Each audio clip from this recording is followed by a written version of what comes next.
भूः स्वाहा अग्नये इदं नमः।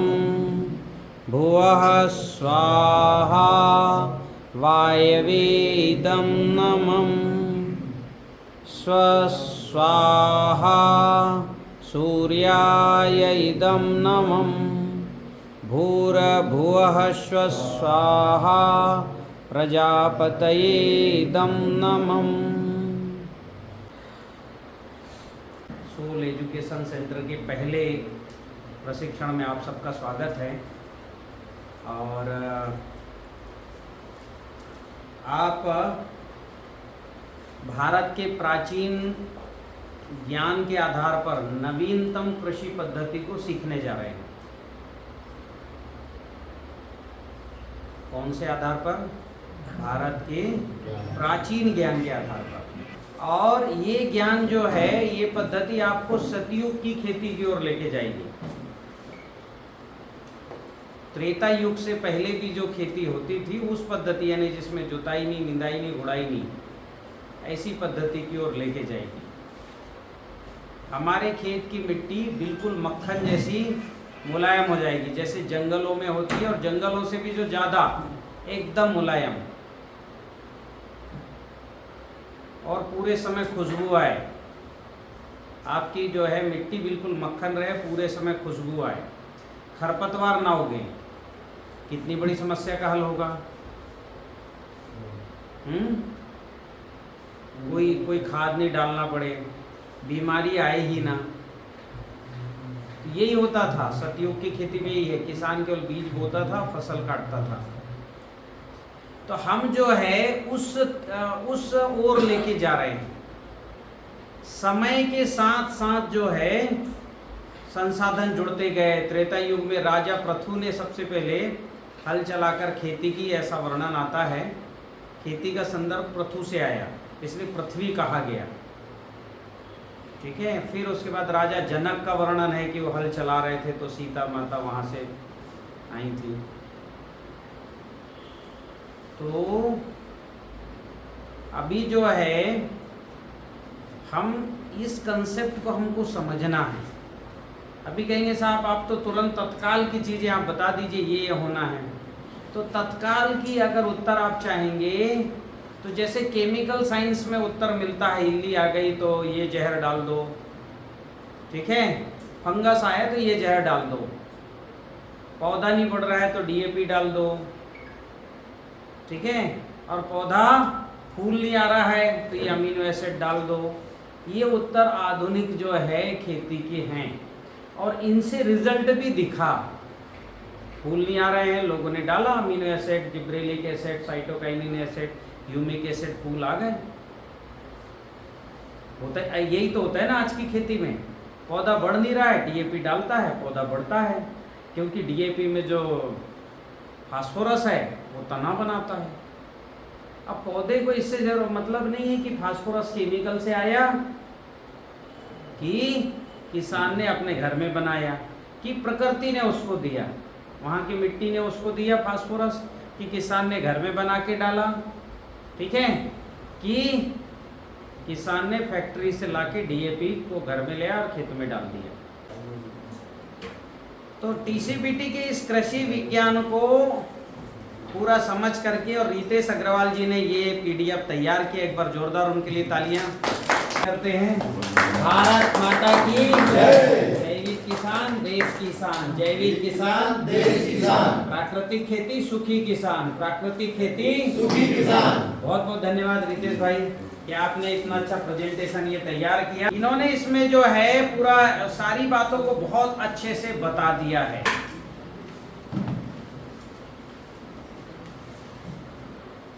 तो हम अभी चर्चा शुरू करते हैं। जो पहली खेती है रासायनिक खेती, जिसको आप बचपन से देखते आ रहे हैं, जिसकी जरूरत है वो डाल दो, पौधा बढ़ने लगा। लेकिन क्या है, बचपन में आपके खेती में कार्बन था, हल से जुताई होती थी, बहुत ज़्यादा जुताई नहीं होती थी, जब बारिश आती थी तभी जुताई होती थी, हाँ कि ना? हाँ। तो मिट्टी में अगर कार्बन फिक्स हो गया तो वही रहता था। अब हम क्या है, बीच में जुताई करने लगे, मान लो बीच में बारिश हुई, हमने जुताई कर दिया फरवरी मार्च अप्रैल में, और जो है मार्च में हमने जुताई की, अप्रैल मई में खूब ज़्यादा धूप पड़ी, तो अंदर जो कार्बन के अवशेष पड़े हैं वो जो है गर्मी से और घुल करके हवा में आएंगे कि नहीं आएंगे? क्योंकि कार्बन हवा की वस्तु है। हवा, कार्बन डाइऑक्साइड कहाँ होता है? जब कार्बन ऊपर आएगा तो ऑक्सीजन के साथ वो जोड़ा बनाएगा कि नहीं बनाएगा?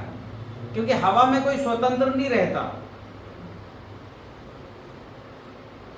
हवा में सब ऑक्साइड फॉर्म में ही होते हैं, क्योंकि ऑक्सीजन प्रचुर मात्रा में है तो हवा में आ जाएंगे। ठीक है, तो नीचे का जो जमीन का कार्बन है वो घुल करके, यानी सूर्य के ताप के कारण से और पिघल करके और ऊपर आया और कार्बन डाइऑक्साइड बन गया। आपने देखा होगा कि गन्ने का किसान जो है 35-40 क्विंटल, 3 से 4 टन, 2-2.5 टन तो पत्तियां रहती हैं, तो 2.5 से लेके 4 टन पत्ती हर साल जमीन में गड़ा देता है, अगर गन्ने की पत्ती को ना जलाया जाए तो। हाँ कि ना? इनमें से कोई गन्ना किया है? ठीक है, इतनी पत्ती गड़ा देता है। कपास का किसान भी 1.5 से 2 टन जो है लकड़ी, पत्ती, वो सब जमीन में गड़ा देता है।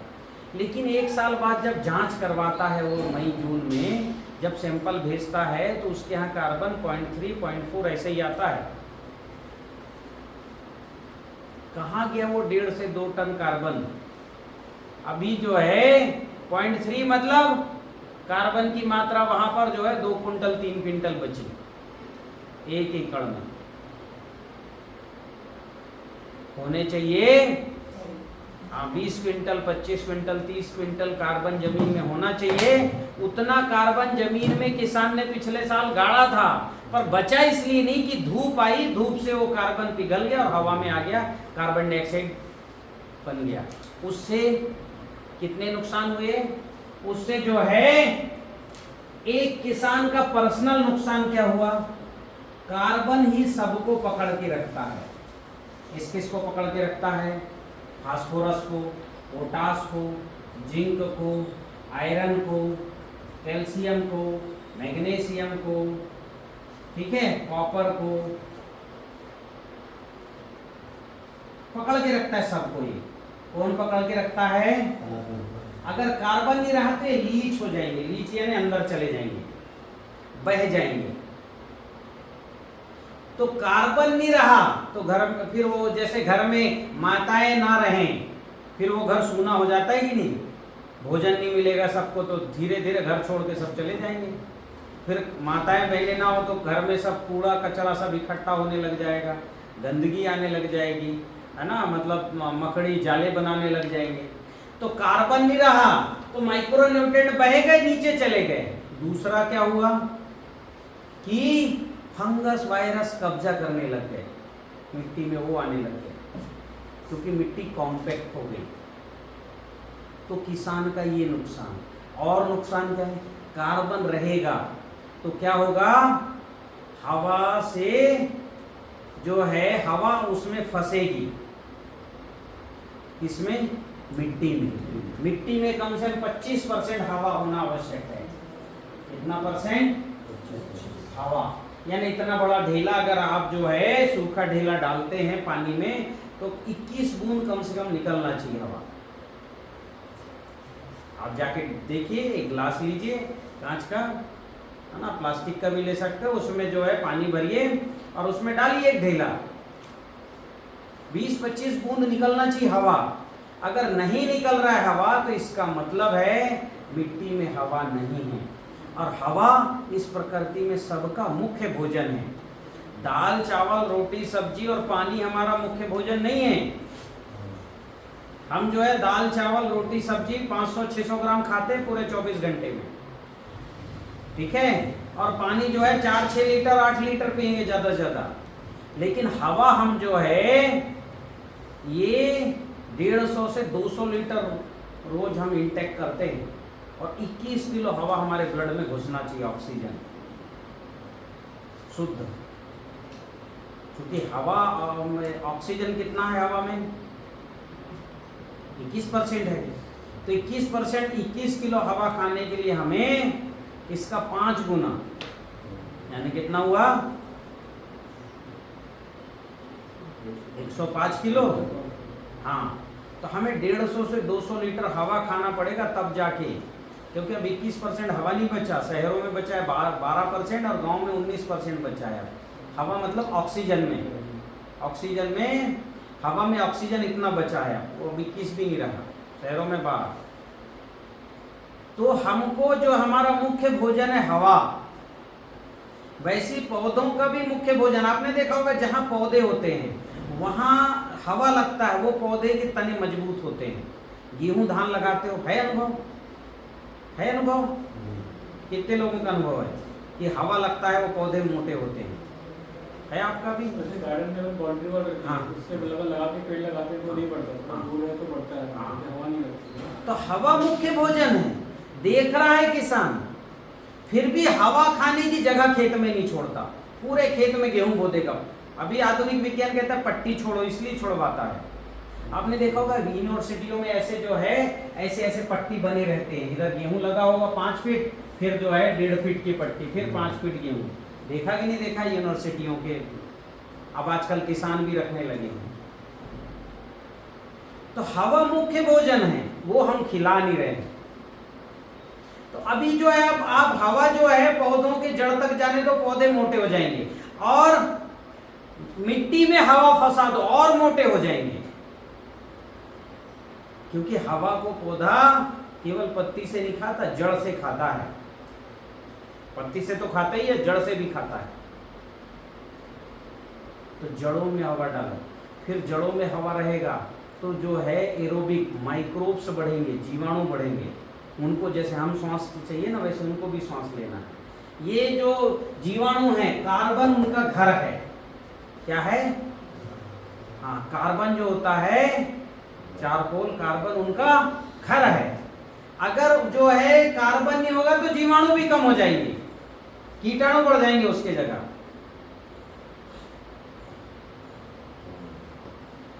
तो कार्बन घर है और घर में हवा होनी चाहिए कि नहीं होनी चाहिए? हमारे पूर्वज जब बिल्डिंग बनाते थे ना तो ऐसे रखते थे खिड़की। क्यों?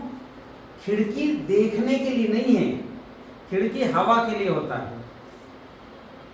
आज के इंजीनियर कहते हैं खिड़की देखने के लिए, आर पार देखने के लिए नहीं, खिड़की हवा के लिए है, इसलिए ऐसे लगते थे। क्या बोलेंगे इसको? वर्टिकल, वर्टिकल रखते थे खिड़की।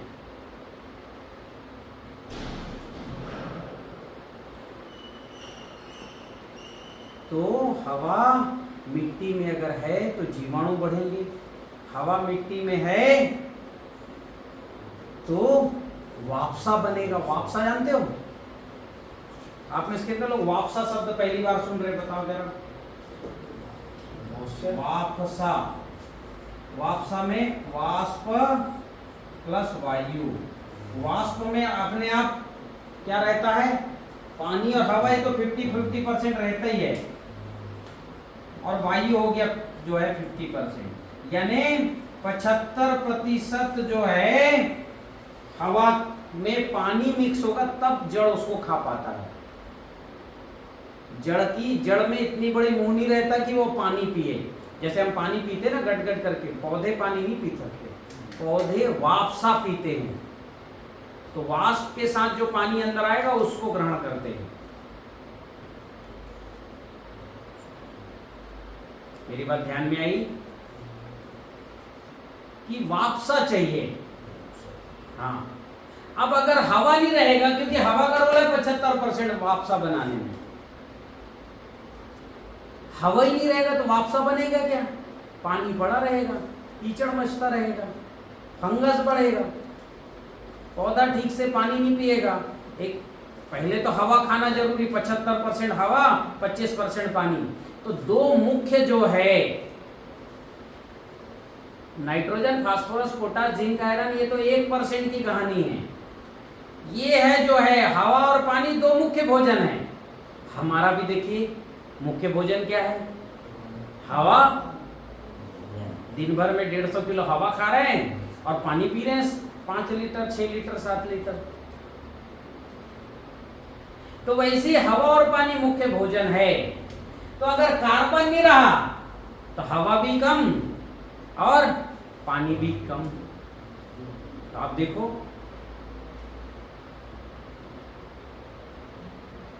कितना महत्व है इसका। तीसरा, कार्बन के अंदर ह्यूमस डेवलप होता है। कार्बन के अंदर क्या डेवलप होता है? ह्यूमस। जैसे हमारी भोजन की थाली, हमारे भोजन की थाली में केवल चावल चावल रहता है क्या? केवल रोटी रोटी रहती है क्या? केवल दाल दाल रहता है क्या? केवल चटनी रहती? सब कुछ रहता है, चावल, दाल, रोटी, चटनी, पापड़। और अग्रवालों के यहाँ भोजन करने जाओगे तो और क्या रहेगा? फिर और ज्यादा रहेगा, है ना? जैनों के यहाँ जाओगे तो और ज्यादा मिलेगा, पूरी बड़ी थाली लगा देंगे। तो ऐसे ही है, जो खेत जितना समृद्ध रहेगा कार्बन से, वहां पौधे की थाली उतनी बड़ी हो जाएगी। भाई जैसे जैसे व्यक्ति धनाढ्य होता है, उसकी भोजन की थाली बढ़ती है कि घटती है? बढ़ती है कि नहीं बढ़ती है? फिर कई चीजें, 2 तरह की सब्जी रहेगी, 4 तरह के पापड़ रहेंगे। तो वैसे ही है, आपका कार्बन जितना बढ़ेगा उतनी आपकी मिट्टी समृद्ध हो जाएगी। एक तो वो सब जिंक, कॉपर, मैग्नीज को पकड़ के रखेगा, अणु जीवाणु पकड़ के रखेगा, हवा को पकड़ेगा, ठीक है, पानी को पकड़ेगा। तो ये कार्बन जो है, ये हमारे खेत में बढ़ाना, ये पहली चुनौती है। रासायनिक खेती इस चुनौती पर काम नहीं कर रहा है। रासायनिक खेती तो कहती है कि भाई आप हरी खाद मतलब तिल सन गड़ा लो, है ना, कुछ FYM रिकमेंड कर देते हैं।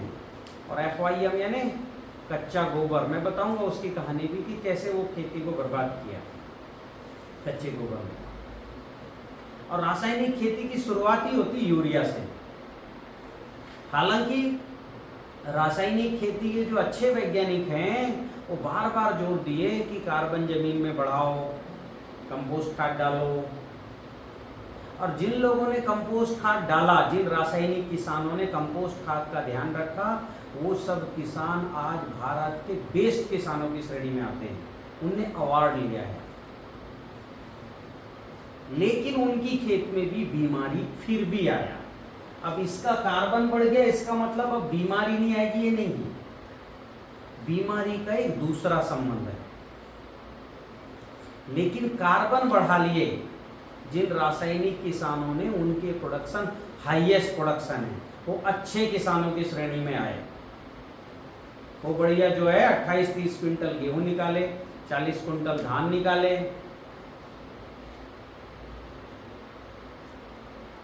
अरहर, मूंग, मटर, मसूर, सब्जी अच्छी खेती कर रहे हैं। लेकिन ये किसान बीमारी से जूझ रहे हैं और बीमारी लगातार बढ़ रही है।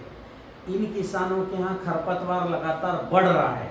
जो अच्छे किसान हैं, कार्बन तो बढ़ा लिए, पर बीमारी और खरपतवार की समस्या नहीं घटा पाए, बल्कि बढ़ गई। ये रासायनिक खेती की मूलभूत दूसरी गलती है। रासायनिक खेती की पहली गलती, कार्बन बढ़ाने पर ज्यादा जोर नहीं दिए। दूसरी, रासायनिक खेती करोगे तो खरपतवार और बीमारी लगातार बढ़ेंगे। हाँ कि ना? हाँ, रासायनिक खेती करने वाले किसानों की मिट्टी का कॉम्पैक्टनेस हर साल, कठोरपन बढ़ा कि घटा? बढ़ा। अब मेरे को आप एक बात बताइए कि अब मैं आपको बता रहा हूं कि कैसे जो है रासायनिक किसानों के यहां क्यों बढ़ी बीमारी, उसका कारण समझिए। उसका कारण है नकारात्मक ऊर्जा। कौन सी ऊर्जा? नकारात्मक ऊर्जा। आप कहोगे साहब नकारात्मक ऊर्जा क्या है? हाँ, ऊर्जा नकारात्मक होती है, ऊर्जा सकारात्मक होती है। बस एक उदाहरण आपको बताता हूँ, ठीक है, नकारात्मक सकारात्मक का। शहर का सड़ा नाला, उस नाले का रंग अच्छा है क्या? अच्छा लगता है देखने में। उसका गंध अच्छा है क्या? दुर्गंध आता है। उसका स्वर अच्छा है क्या? बह रहा है तो अच्छा महसूस होगा। उसका स्पर्श, एक उंगली चला जाए तो आप 4 बार धुलोगे साबुन से तो भी दुर्गंध नहीं जाएगा, फिर मिट्टी से धुलोगे, सब करोगे, राख से धुलोगे। स्पर्श तो उसके 5 चीज, ऊर्जा के 5 रूप हैं। बोलिए रूप, जोर से बोलिए। रंग, गंध, स्वर, स्पर्श। ये 5 जो स्वरूप हैं सड़े नाले का, बुरे हैं कि अच्छे हैं? बुरे। उसमें से जो कीट पैदा होंगे, जो भी कीट आए, मक्खी, मच्छर, इल्ली, सांप, बिच्छू, केकड़े, सूअर, जो भी आ रहे हैं, इनके रूप अच्छे हैं क्या? अच्छे दिखते अच्छे हैं क्या? रंग अच्छे हैं इनके गंध अच्छे हैं? ये चिल्लाए, मान लो मेंढक पैदा हो गया, दिखने में थोड़ा अच्छा दिख रहा है, पर उसका स्वर अच्छा लगेगा क्या मेंढक का? हमारे कमरे में मेंढक टर्राने लगे तो रात में नींद ना आए, स्वर निगेटिव है उसका। स्पर्श ये निगेटिव है। मैं एक बहुत अच्छे परिवार में गया, 4 साल पहले की बात है, महाराष्ट्र का। वो गांव से थोड़ा दूर बहुत सुंदर घर बना के रहते थे, ठीक है, पर उनका बड़ा शौक था कुत्ता और बिल्ली पालना, बड़ा शौक था। 8-10 बिल्लियां और 8-10 कुत्ते थे, और कुत्ते और बिल्ली एक ही जगह सोते थे, इतनी दोस्ती थी उनकी, ठीक है। मैं घर में जैसे ही गया तो मुझे बड़ा अजीब सा लगा।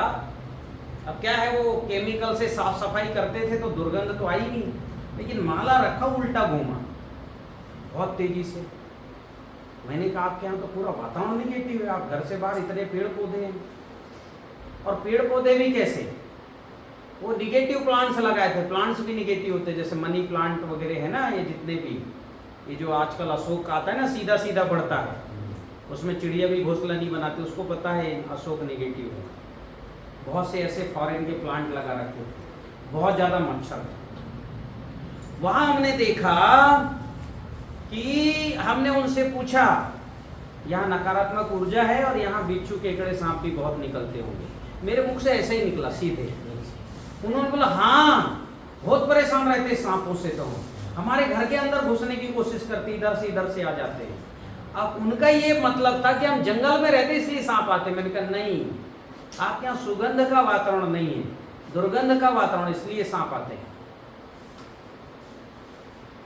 तो अगर नकारात्मक ऊर्जा होगी तो यही जीव पैदा होंगे। कौन से जीव? नकारात्मक जीव। आपको आभास हो रहा है क्या? नहीं हो रहा है। एक व्यक्ति यहाँ, तो मैं डेमो दिखा के आगे का काम शुरू करता हूँ। आ जाओ कोई भी एक ताकतवर आदमी। अच्छा आप ही आओ। मैं एक नकारात्मक ऊर्जा को आपको डेमो दिखा रहा हूँ, क्योंकि आंख, कान, नाक से आप उसको जैसे आंख बोल रही है, जैसे मोबाइल के टार्च की रोशनी आंख को अच्छी लगती है कि बुरी लगती है? बुरी लगती है ना। स्टील के बर्तन की आवाज कान को अच्छी लगती है कि बुरी लगती है? बुरी लगती है, ठीक है। हाँ, बेसन सड़ जाए तो नाक को सड़ा हुआ बेसन अच्छा लगता है कि बुरा लगता है? पर हमको विज्ञान ने बता दिया वो सड़ा हुआ बेसन अच्छा है, तो दिमाग उसको अच्छा मान लिया, नाक को हम कह रहे हैं कि तू खराब है। नाक की बात नहीं मान रहे हैं, वो पढ़े लिखे की बात मान रहे हैं। स्टील अच्छा है, कान बोल रहा है, कान ने बोला स्टील खराब है, उसकी आवाज, समझ रहे हो। पर किसी ने बता दिया अरे स्टील तो अच्छा है, बिल्कुल मांजो तो झक हो जाता है, ठीक है क्या स्टील का ग्लास यहाँ? वो उधर वो रखे नहीं, हाँ इसी में से दो। या हमको जो है बता दिया गया कि प्लास्टिक बड़ा सस्ता होता है, प्लास्टिक का ही दो बोतल। तो हमको बता दिया गया कि प्लास्टिक तो बड़ा अच्छा होता है सस्ते में, और पानी तो अंदर अच्छा है, रखे तो प्लास्टिक में, क्या दिक्कत है, ये तो फेंक देना है। पर पानी में रखा हुआ जो है, प्लास्टिक में रखा हुआ पानी कैसे निगेटिव होता है, इसका डेमो दिखाता हूं मैं आपको। दिमाग को हमको मतलब उसको ब्रेन वॉश कर दिया गया, और आज हमारी ज़िंदगी में 35-40 नेगेटिव चीज़ें हैं। जैसे आपको बता दिया गया कि मेंढक बड़ा अच्छा होता है, उसका अचार बना के खाओ, उसमें प्रोटीन होता है, कार्बोहाइड्रेट होता है, ये होता है, और आप खाने शुरू कर दिए। आज खा रही कि नहीं दुनिया मेंढक का अचार? आप नहीं खा रहे हो, पर चाइना खा रहा है, वो तो कच्चे खाने लग गए हैं, क्योंकि दिमाग में बैठा दिया गया उसमें बहुत अच्छा प्रोटीन है, लचीला वाला, खाओ आप भी लचीले हो जाओगे और बढ़िया कूदोगे। हाँ, लचीला प्रोटीन है, आप भी वैसे ही कूदने लगोगे और ओलंपिक में ज़्यादा अवार्ड ले आओगे। चाइना लाता है कि नहीं लाता है? अब ऐसी सब चीज़ें खा के लेके आते हैं। तो हमारे दिमाग में न्यूट्रिशन के नाम की गलत चीज़ों को बता दिया गया, और हमने आँख कान नाक जो ज्ञानेंद्रियाँ दिया ईश्वर ने, निगेटिव और पॉजिटिव को पहचानने की, बुरे और अच्छे को पहचानने की ज्ञानेंद्रियाँ दिया, हम इनकी बात नहीं मान रहे हैं। तो यहाँ आके खड़े होइए जरा, आप ये देखो, और ये घड़ी भी उतारो जरा। हमारे पास जो है समय देखने के लिए बहुत अच्छी अच्छी चीज़ें हैं। आ जाओ, अभी देखो मैं इनका ट्रायल करता हूँ, ठीक है? मुट्ठी बंद करो, मेरे ताकत को रोको। रोको, रोकोगे तब बात आगे बढ़ेगी, और ये मेरे ताकत को बहुत हद तक रोक लिए, बहुत हद तक रोक लिए। अभी ये पानी पियो।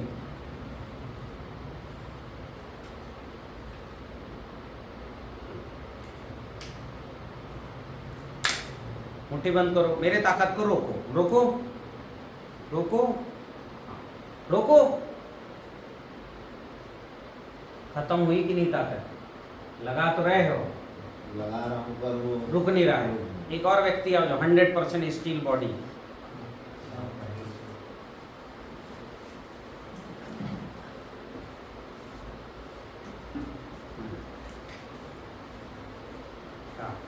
रोको मेरे ताकत को, रोको। और ये मेरे ताकत को पूरा रोक लिए, पूरा रोक रहे हैं। आराम से रोक रहे हो, आराम से रोक रहे हो, कोई दिक्कत तो नहीं हुई? पानी पियो।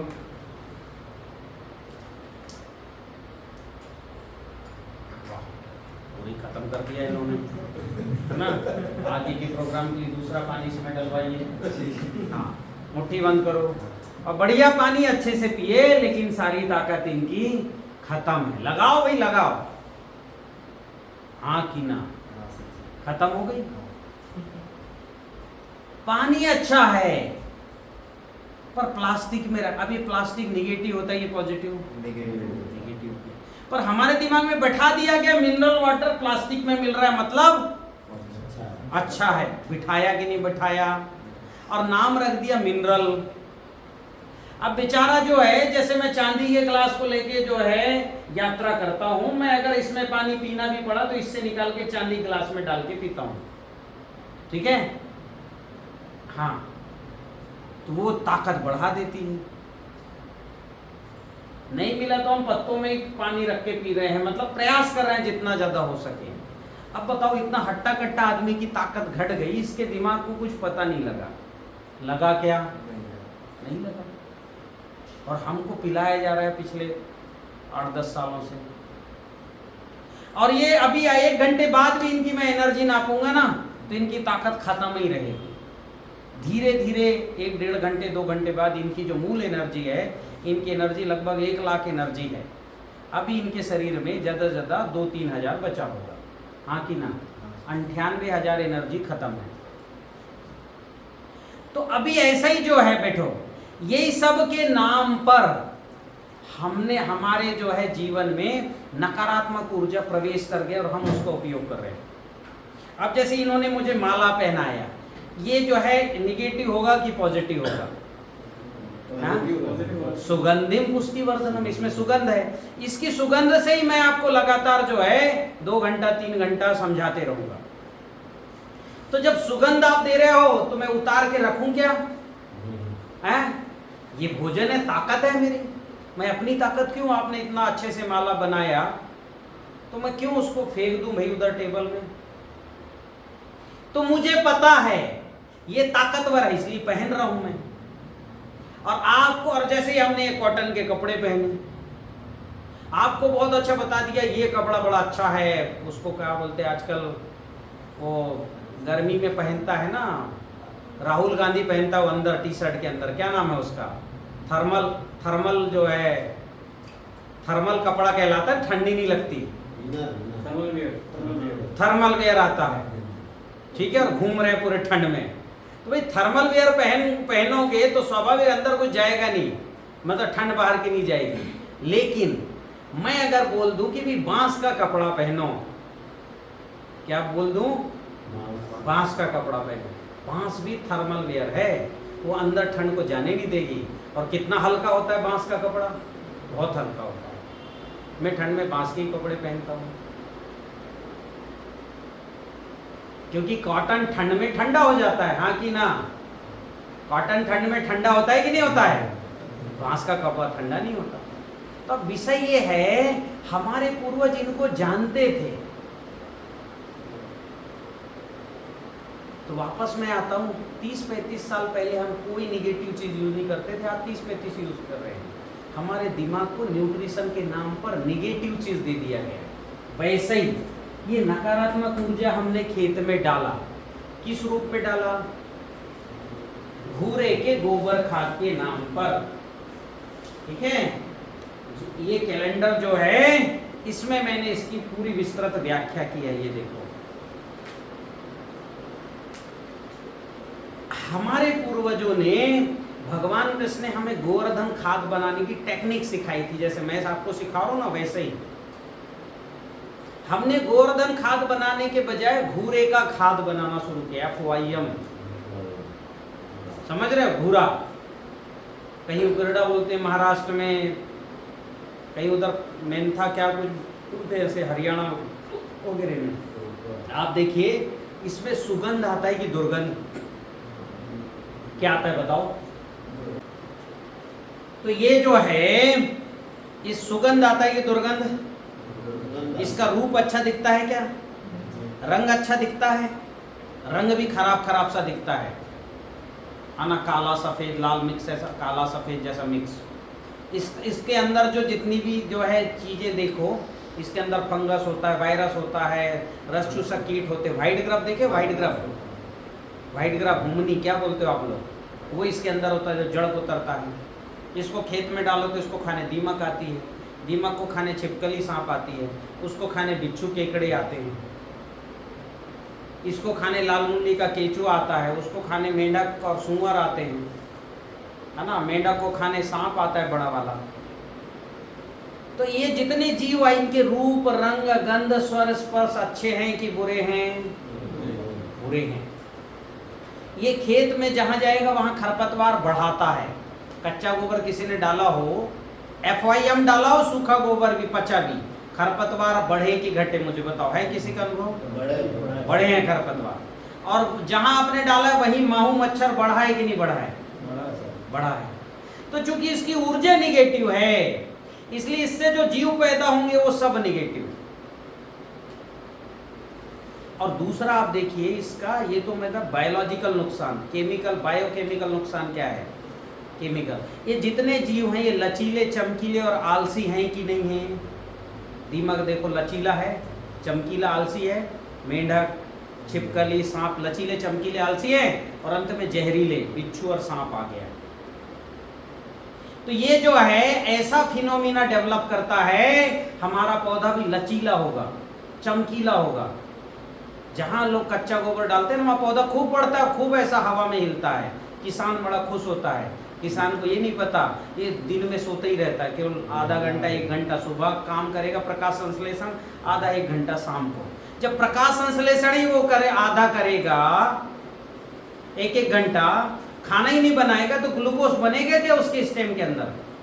इसलिए जहां ज्यादा गोबर डाला वहां पर बाली छोटी निकलती है और दाने पोचे रहते हैं, बहुत से फूल झड़ जाते हैं।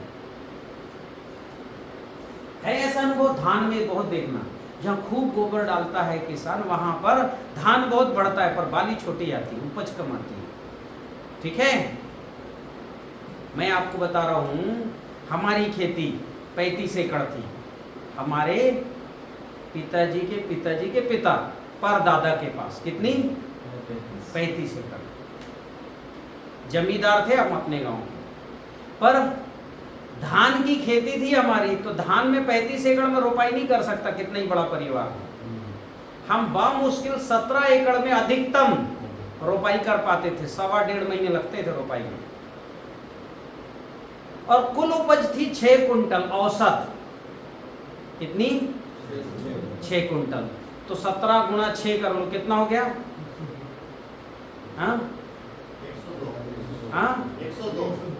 102 कुंटल धान कुल पैदा हुआ।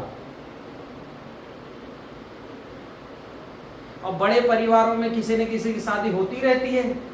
अपने परिवार में हुए तो अगले 4 साल के लिए कर्ज में चला गया, और आजू बाजू में हुआ भांजों का, किसी का इधर उधर, तो 2 साल का कर्ज, और थोड़ा दूर का हुआ तो खत्म।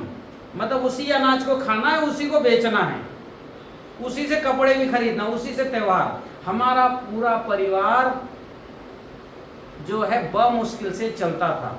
तो मेरे एक दादाजी नारायण बेल जी वो ग्राम सेवक बन गए। बोले मैं खेती नहीं करूंगा। क्या हो गया? ग्राम सेवक। उस जमाने में ग्राम सेवक जब 2.5 रुपये मिलता था, नारायण बेल जी। और मेरे जो दादाजी, उनको एक गांव का खेत, मतलब 2 गांव में खेती थी, एक गांव का खेत मेरे छोटे दादा को, एक गांव का खेत मेरे दादाजी को मिल गया, जो 35 एकड़ की बात कर रहा हूँ। ठीक है। अब हम जो है इतने में भी मेरे पिताजी बीमार हुए तो हमको खेत बेचना पड़ा। और जो 2.5 रुपए की नौकरी कर रहे थे ग्राम सेवक दादाजी, उनको तो मिली बाद में जमीन, और वो जो है धनाढ्य हो गए, रिटायर हुए तो अच्छा खासा उनको जो है, वो अभी रिटायर हुए 97-98 में।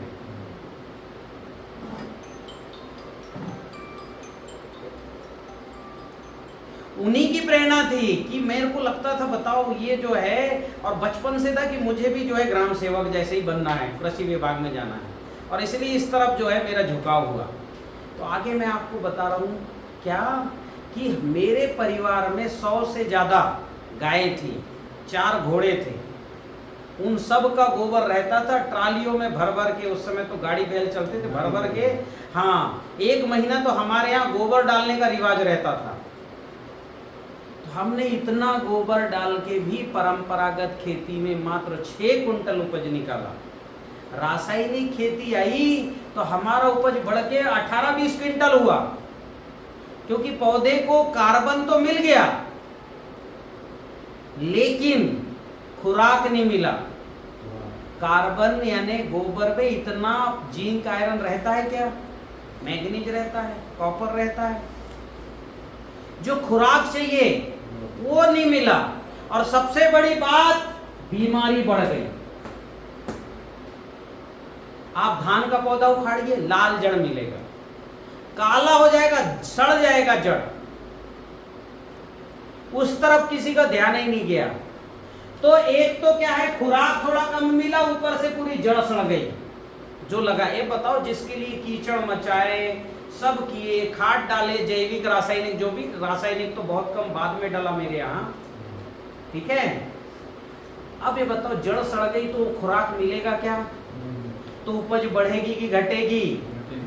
धान में 30-35 टन से निकलते, हमने बचपन से देखा है हमारे खेतों में। लेकिन जब धान काटते हैं ना तो 4 से 5 स्टेम कटता है जिसमें बाली निकलती है। बाकी 31 स्टेम समझ रहे हो ना, कहाँ गए? क्योंकि जड़ सड़ गई तो वो मर गए। इसलिए हमारे यहाँ 10 कूड़ो एकड़ लगाने की परंपरा थी धान। 10 कूड़ो मतलब 1 कूड़ो में 5 किलो, तो 10 कूड़ों में जो है 50 किलो एकड़ धान लगाने। तो 6 क्विंटल में 50 किलो तो किस में चला गया? तो 5.5 कुंटल मिला हमें कुल। तो वापस मैं आ रहा हूं कि आप जो काम कर रहे हो उसमें नकारात्मक ऊर्जा ने कितना बड़ा रोल अदा किया। कार्बन तो दिया हमने, पर यह ऊर्जा विज्ञान को भूल गए, इसको भूल गए। देखो, कार्बन बहुत कुछ काम करता है, पर यहां जाके अटक गई खेती। गौ आधारित खेती या गोबर आधारित खेती आप बोलोगे, वो तो मेरे दादाजी ने किया, मेरे पिताजी ने भी किया, मेरे बड़े भाइयों ने किया, मैंने भी किया 10th तक, 10वीं तक। उसके बाद घर छोड़ के निकल गया, क्योंकि ऐसी स्थिति बनने लगी कि हमने कहा यहां से तो पढ़ाई हो ही नहीं सकती, यहां अटक गए।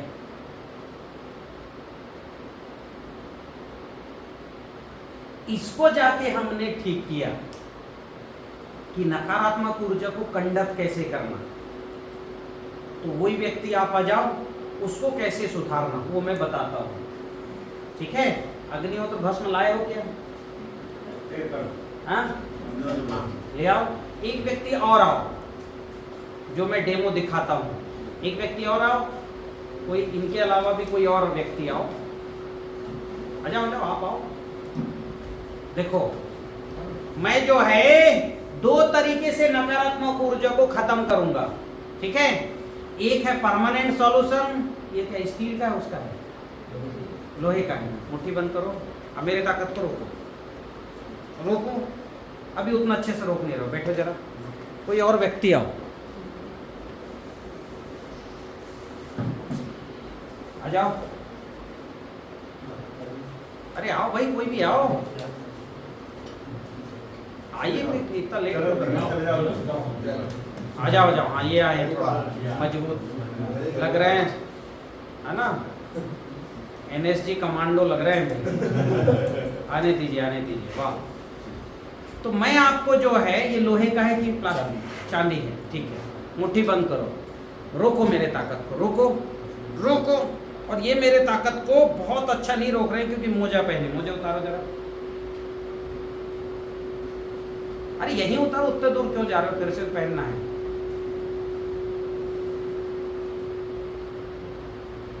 क्योंकि मोजे सिंथेटिक होते हैं कि कॉटन के होते, बताओ, पैर के मोजे।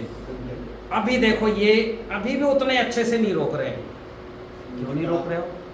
हाथ में दिक्कत हो रही है। नहीं नहीं, ये कुछ, ये भी जब ये सो पहने हैं ना, इनमें से कुछ कुछ गड़बड़ है ये सब, ठीक है। जाइए, अभी वापस जाइए। आओ, आप आओ, मुझे उतार के आइए। देखो, ये समस्या बड़ी है कि जो है छोटी है कि बड़ी है? बहुत बड़ी है ना। आपकी मिट्टी हाथ में रखोगे ताकत घट जाएगी, जैसे पानी पिए ताकत घट गई वैसे, ठीक है। अब जो मिट्टी निगेटिव रहेगी वहां कभी अच्छी फसल आएगी क्या? इन्होंने बहुत अच्छा रोका, बहुत मजेदार नहीं पर रोका। अब ये पानी दीजिए फिर से, लाओ, ये पानी पीजिए।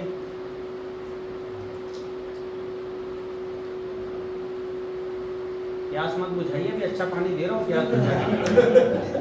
निगेटिव पानी का है, पी रहे हो प्यास बुझाने के। मुट्ठी बंद करो, और इनकी ताकत ये खत्म सारी। लगाओ ताकत, लगाओ भाई, हाँ कि ना?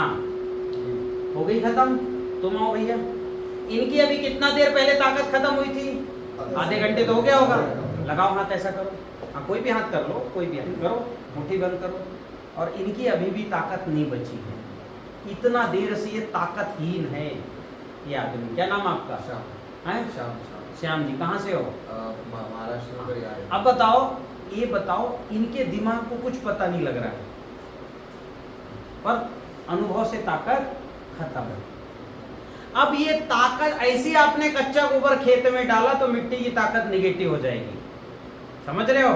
रासायनिक खाद से भी होती है, ठीक। बेसन का घोल डालते हैं आजकल बहुत से लोग, उससे भी होती है, बेसन सड़ा के डालते हैं।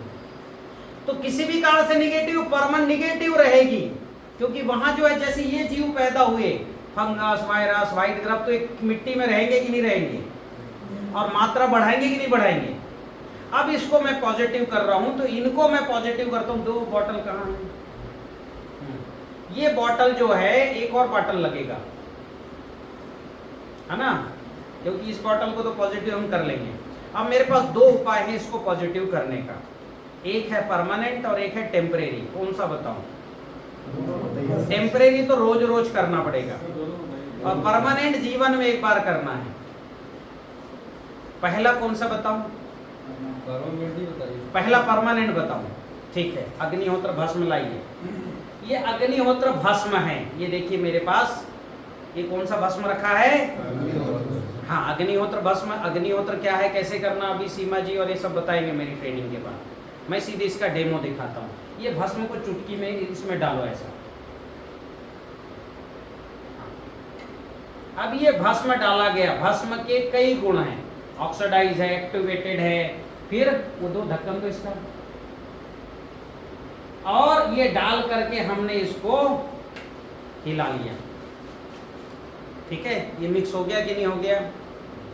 थोड़ी देर रखोगे तो सारा जो दिख रहा है, चूंकि छना नहीं है ना, इसलिए ऐसा दिख रहा है, ये नीचे बैठ जाएगा पूरा। अभी ये पानी को आप पी लो।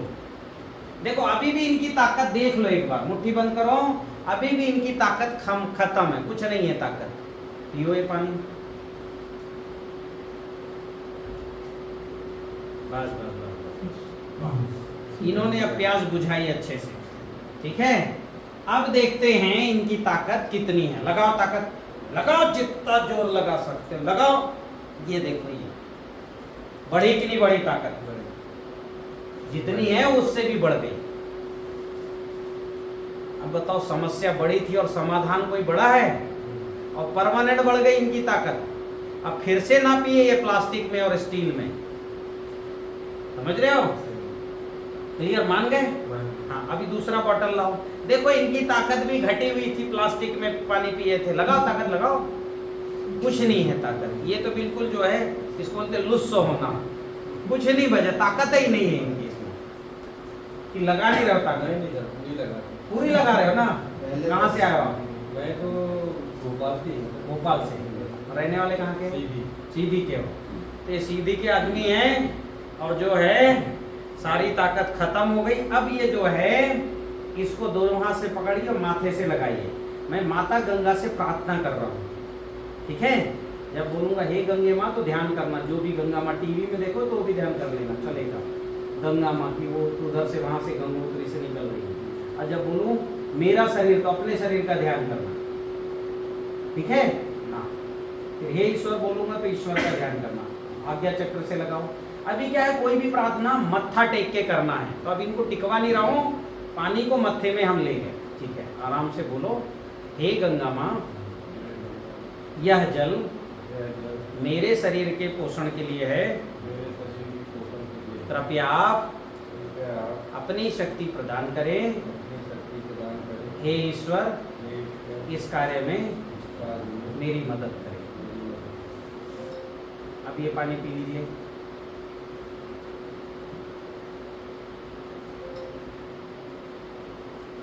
अभी देखते हैं, इन्होंने माता गंगा से प्रार्थना करके पानी पिया है। माता गंगा ने इनकी बात सुनी कि नहीं सुनी?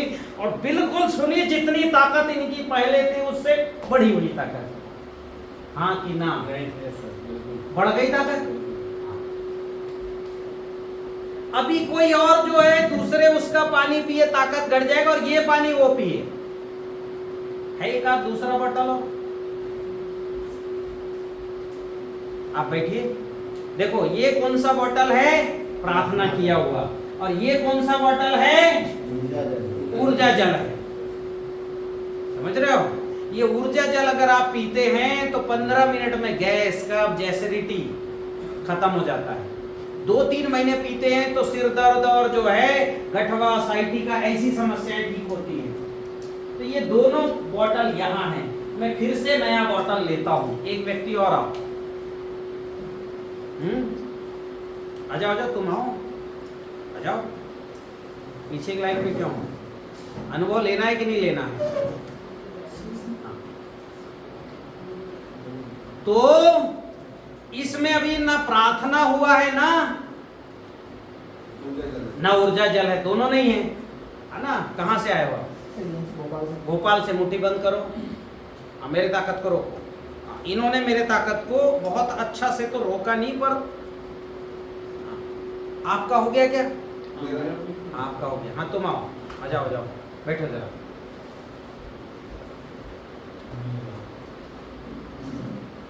देखो समस्या बड़ी है कि छोटी है? बड़ी है ना। हल, ये 2 हल हैं। एक है प्रार्थना जो टेम्परेरी है, कल फिर करना पड़ेगा, और अग्निहोत्र, भस्म और फिटकरी का पानी, ऊर्जा जल, ये परमानेंट है। ठीक है, मुट्ठी बंद करो, रोको मेरे ताकत को। ये रोके हैं सॉलिड, बढ़िया। अभी पियो आप पानी।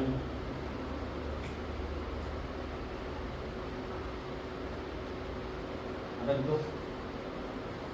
ठीक है, और देखते हैं इनकी ताकत और इनकी खत्म टोटल। इतने सॉलिड हैं, बॉडी खत्म की नहीं खत्म। अब इनको कौन सा पानी पिलवाऊं, टेम्परेरी वाला कि परमानेंट वाला? हैं? ताकत बनी रहे। ताकत बनी रहे। तो अभी जो है आप ये टेम्परेरी वाला प्रार्थना वाला पानी पियो। ये प्रार्थना ही वाला था ना अभी। हाँ, पी लो ऊपर से। आपको प्रार्थना करने की जरूरत नहीं है, वो प्रार्थना हो चुका है एनर्जाइज। अब एनर्जाइज उनने किया माता गंगा से और पानी पिए हैं ये, देखते इनकी ताकत बढ़ी की घटी और इनकी ताकत वापस लौट गई। मतलब उनके द्वारा की गई प्रार्थना इन पर भी बराबर काम, मतलब उसके अंदर माता गंगा का वास है। और ये प्रयोग मेरा नहीं है, ये मासारू इमोटो जापान के वैज्ञानिक का प्रयोग है। उन्होंने प्रयोग किया, पानी को आप डांटो तो पानी के क्रिस्टल टेढ़े बेढ़े हो जाएंगे, राक्षस जैसे दिखेंगे, और पानी से प्रार्थना करो तो उसके क्रिस्टल बड़े सुंदर हो जाएंगे। आप गूगल में सर्च करना मासारू इमोटो, तो देखना कितना सुंदर जो है मासारू इमोटो। तो प्रार्थना करने के बाद जो क्रिस्टल हैं वो बड़े सुंदर उभर के आते, बिल्कुल जैसे किसी ने रंगोली किया हो, बहुत अच्छी वाली रंगोली। अभी बताओ समस्या कितनी बड़ी थी, समाधान। तो जब तक अग्निहोत्र भस्म नहीं डाल रहे हैं ऊर्जा जल, तब तक क्या करना है?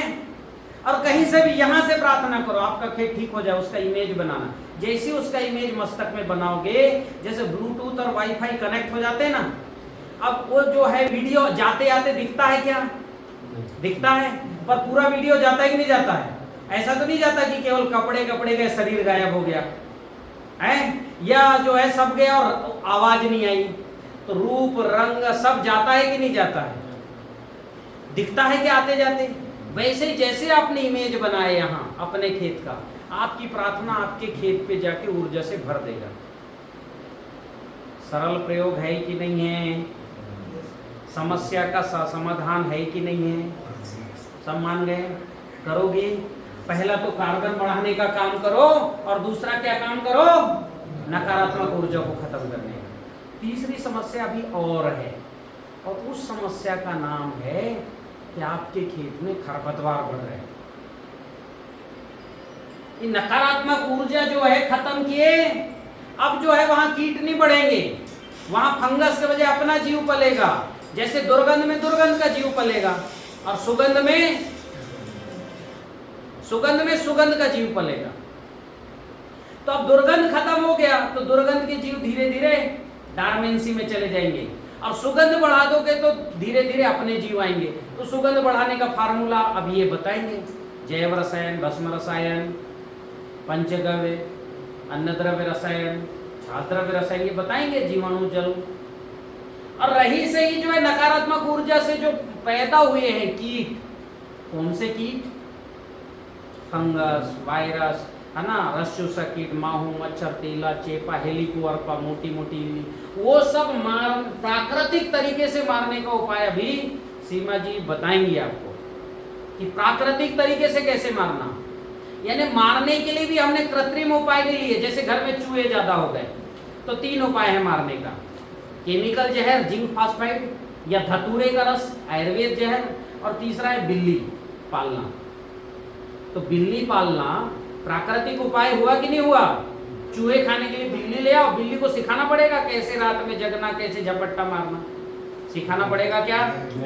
प्राकृतिक तरीके से निपटा देगी और कोई अवशेष भी नहीं बचेगा, हाँ कि ना? तो वैसी प्राकृतिक तरीके से बीमारी कैसे खत्म करना? नकारात्मक ऊर्जा से जो उत्पन्न हुए ये जितने जीव है ना, शाकाहारी जीव, इल्ली, माहू, मच्छर, हाथ में रखो ताकत घट जाएगी। कैसे उनको प्राकृतिक तरीके से मारना है बता देंगे। दूसरी समस्या पूरा है। तीसरी समस्या खरपतवार। छोटी समस्या की बड़ी समस्या? हाँ, बहुत बड़ी समस्या। हल चाहते हो कि नहीं चाहते? अब इसके हल खोजने के लिए हमने प्रयास नहीं किया, लेकिन भगवान की शायद कृपा हम पे है, क्योंकि हम भगवान के लिए काम कर रहे हैं।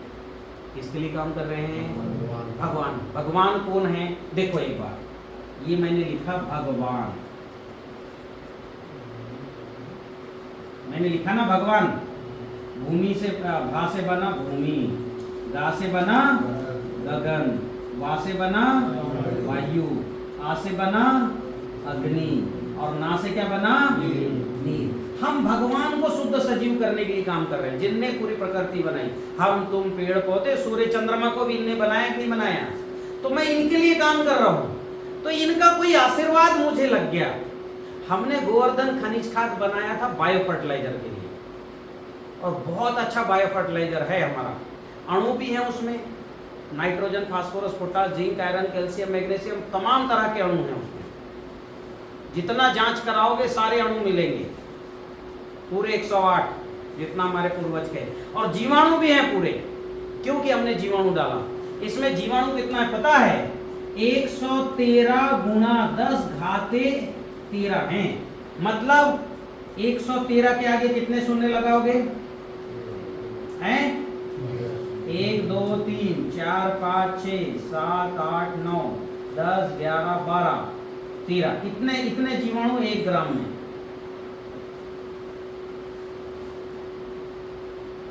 एक ग्राम गोवर्धन खाद में इतने जीवाणु हैं। तो सब तरह के जीवाणु, क्यों हमने सब तरह का जीवाणु डाला? जंगल का जीवाणु भी डाला है ना, ग्लूकोज देने वाला, जड़ बढ़ाने वाला जीवाणु, नाइट्रोजन का जीवाणु, फास्फोरस का जीवाणु, पोटास का जीवाणु, जिंक, आयरन, कैल्शियम, मैग्नीशियम का जीवाणु, फूल खिलाने वाला जीवाणु, ठीक है, पत्ते चौड़ा करने वाला जीवाणु, प्रकाश संश्लेषण में सहयोग करने वाला जीवाणु, फल को बड़ा मतलब पकाने वाला, सारे जीवाणु इसमें हैं। तो क्या बात ध्यान में आई कि ये जीवाणु, अणु और जीवाणु दोनों हमने खेती के लिए बनाए थे। इसकी अलग से मैं बता दूंगा, गोवर्धन खनिज खाद की बहुत बड़ी महिमा है, पर हमने इसको खरपतवार खत्म करेगा इसके लिए नहीं बनाया था। ये तो पंच महाभूतों की कोई कृपा है, किसानों ने डाला, उन्होंने मुझे बोला कि गुरुजी हम इसको डालें तो खरपतवार नहीं उग रहा है, 25-30% कम हो गया, 50% कम हो गया। साल में 8-10 बार डाला। कृष्ण शर्मा जी है, उन्होंने कहा कि मेरे तो खरपतवार ही नहीं उगे अगली फसल में। जाके देखा मैं गेहूं में, मेड़ के इस तरफ ताऊ का खेत, बोनी इन्होंने किया था, वही बीज वही दिन बोनी, इधर खूब खरपतवार, मेड़ के इधर कृष्ण शर्मा जी कोई खरपतवार नहीं। एक किसान है अक्खाराम जी, उनके यहाँ गेहूं, चना, सरसों और मेथी और कोई एक आंडी, 5 फसल लगी थी, खरपतवार ढूंढना पड़ा। रिटायर्ड ज्वाइंट डायरेक्टर हमारे साथ गए थे साथ में, क्या नाम है उनका ध्यान तो नहीं आ रहा है, भोपाल ट्रेनिंग में आए थे, ठीक है, वो साथ में गए थे, ढूंढना पड़ा, वीडियो डाला है देखना। अब ये प्रकाश केवलानी जी हैं यहाँ नागपुर में, उन्होंने ट्रायल किया, उनका 70 एकड़ का बाग है, तो एक बाग में उन्होंने 2 लाइन में डाला खाद, 2 में नहीं डाला, ऐसे पूरे बाग में किया, छोड़ छोड़ के देखते हैं। तो जिसमें गोवर्धन खनिज खाद डाला उसमें 80% खरपतवार नहीं हुआ, वीडियो भेजा है उन्होंने। तो कितनी बड़ी समस्या का हल हुआ। छोटी समस्या खरपतवार की, बड़ी समस्या उग ही नहीं रहा है। क्यों नहीं उग रहा है? हम एनालिसिस कर रहे हैं। इसमें ऐसे आपने देखा होगा, कच्चा गोबर डालते हुआ खरपतवार ज्यादा आता है, हाँ कि ना? क्योंकि उसमें खरपतवार उगाने वाले बैक्टीरिया, फंगस हैं। क्योंकि पौधा बीज खुद नहीं उगता, उनको उगवाया जाता है, फंगस और बैक्टीरिया द्वारा उगवाया जाता है। चींटी खाई हुई मिट्टी देखे हो ना, उसमें बीज रख दो आप, उसको गीला करके, मूंग उड़द, उगेगा ही नहीं, हो पड़ा रहेगा ज्यों का त्यों, क्योंकि वहां उस बीज को उगाने वाले फंगस को चाट लिया चींटी ने। उदाहरण समझ में आ रहा है कि नहीं आ रहा है?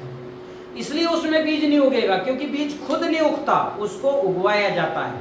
तो कच्चे गोबर में ऐसे जीवाणु हैं जो खरपतवार के बीज को उगाते हैं ढूंढ ढूंढ के, क्योंकि उन्हीं से उनको ग्लूकोज मिलना है, और निगेटिव खरपतवारों को उगाते हैं।